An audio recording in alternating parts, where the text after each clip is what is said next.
So the purpose of this video is to show you what resources you have and set you up so that you can study and revise in preparation for your exam.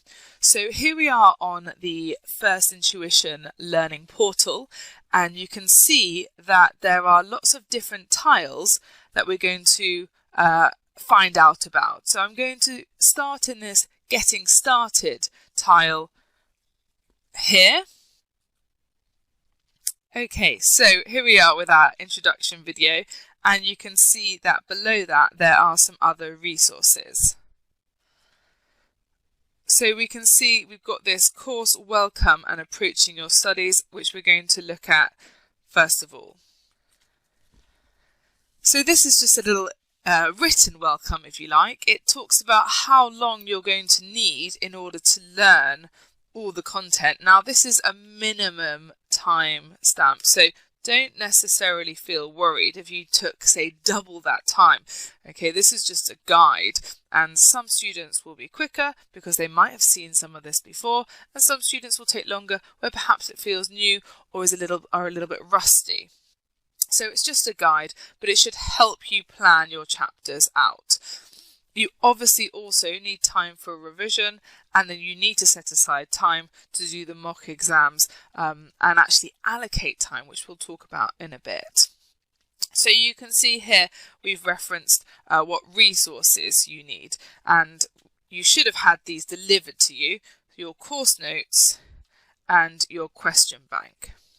So what you'll be doing is going through each chapter with your course notes in front of you, and you can annotate, highlight as you go.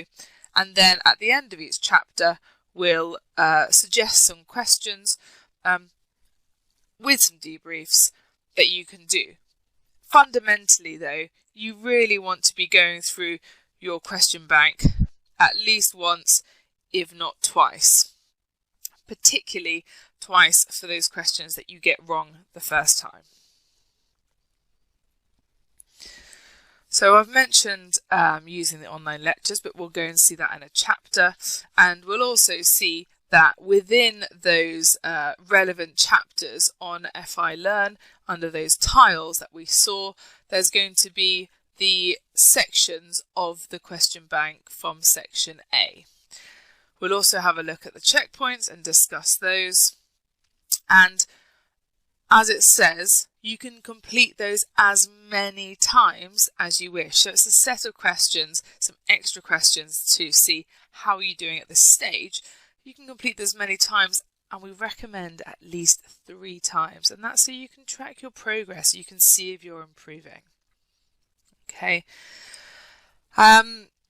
Also, again, you can read this in a bit more detail, but you can see that there is an ACCA specimen exam and a tuition course exam. Specimen exam, we're going to do that before we have a go at our tuition course exam.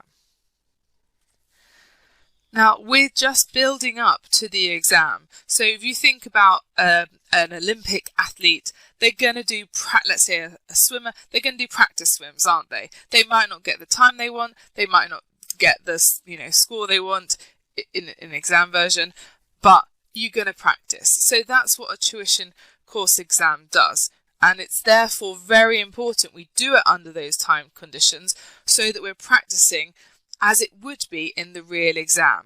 Okay, so it's really, really critical you put yourself under those same conditions so that when you get to the exam, you've done it, you've tried it, and you know what you're working towards.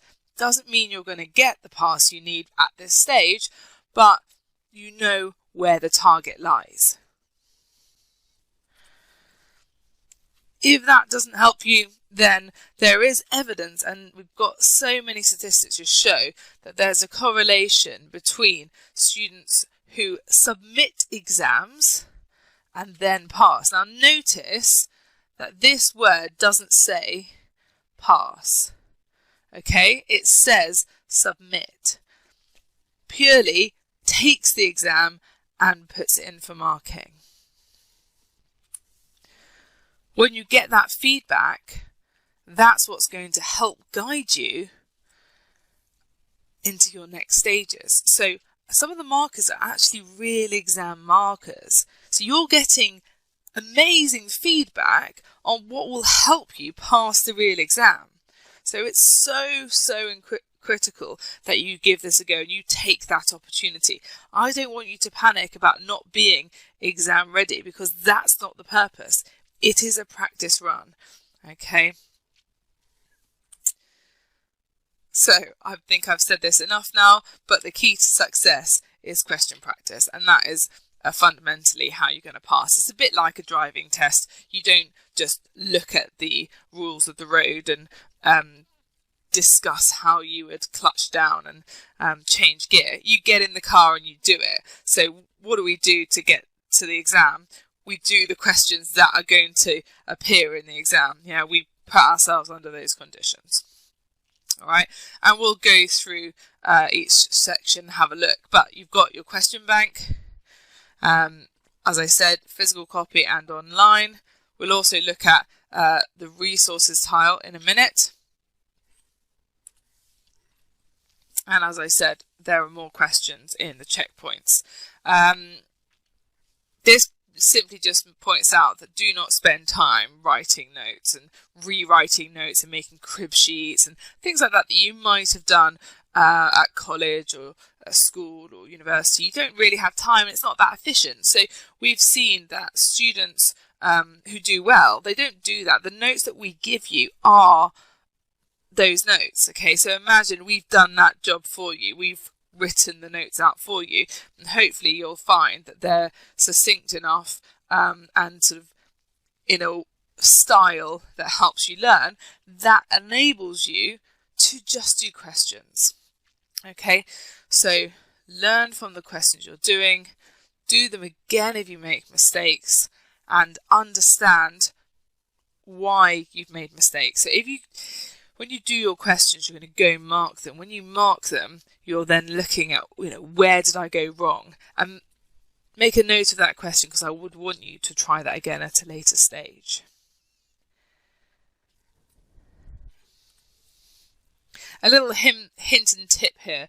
The ACCA has said students fail because they fail the objective test questions. Now, annoyingly, they're all or nothing, so you can't get sort of half marks for those or get questions partly right. It's either correct or it's incorrect. And frustratingly, sneaky examiners are going to try and trick you. Okay, so they're going to give you answers that would be common if you made a little mistake. So if you make a mistake, that's really easy mistake to make. It's likely the answer's there, so don't use the answers to guide your questions. Try to do it as you know it, and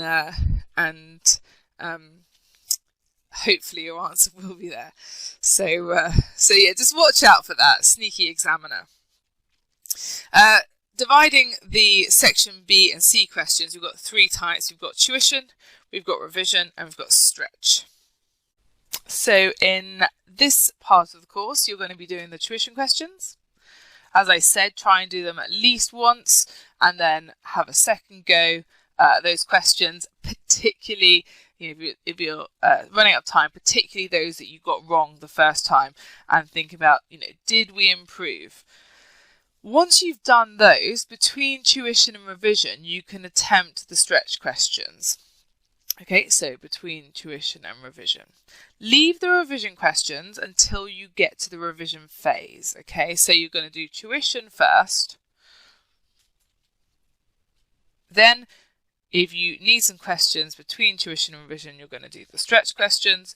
And then lastly, when you get to the revision phase, you can do the revision questions. At first, it might take a bit longer, and then you're going to start setting a timer. Now, it's 1.8 minutes per mark. So what you could do is you could set, say, 10 marks worth of questions. Set yourself 18 minutes and do that chunk. You don't really want to be timing per question. You want to do a chunk. You could do 20 marks worth of questions or whatever it is, but make sure you take 1.8 minutes per mark. You can mark your attempt. How did you do? And again, if you did make a mistake, come back to it later.